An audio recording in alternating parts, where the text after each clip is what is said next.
मैं आपको दिखाऊंगा कि सिर्फ 30 सेकंड में अपनी सेहत के बारे में सबसे अच्छे फैक्ट्स कैसे पाएं।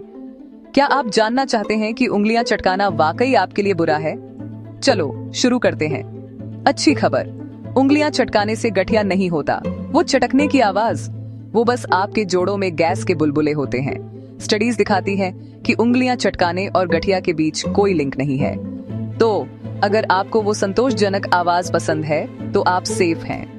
लेकिन ज्यादा मत करो। ज्यादा करने से थोड़ी सूजन या पकड़ कमजोर हो सकती है। Myth Busted.